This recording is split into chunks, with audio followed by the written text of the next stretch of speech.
সাধারণ ফৌজদারি আদালতগুলোতেও জুলাই হত্যাকাণ্ড সম্পর্কিত কিছু বিচার কাজ শুরু হয়েছে। আমরা একই সাথে দেশের ইতিহাসে প্রথমবারের মতো গুমের মতো নৃশংস অপরাধের বিচার কাজ শুরু করেছি।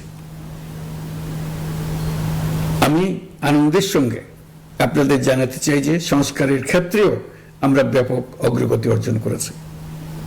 অন্তর্বর্তী সরকার নিজ উদ্যোগে বা বিভিন্ন সংস্কার কমিশনের প্রস্তাবের ভিত্তিতে অনেক গুরুত্বপূর্ণ সংস্কারের কাজ সম্পন্ন করেছে।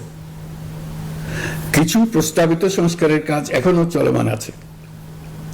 অধ্যাদেশের মাধ্যমে বা বিদ্যমান আইন সংশোধন করে বিচার বিভাগের স্বাধীনতা, বিচার ব্যবস্থাপনা, আর্থিক খাতে স্বচ্ছতা, প্রাতিষ্ঠানিক সক্ষমতা বৃদ্ধি, ডিজিটালাইজেশন সম্প্রসারণ ও দুর্নীতি প্রতিরোধে বিভিন্ন সংস্কার সম্পন্ন করা হয়েছে।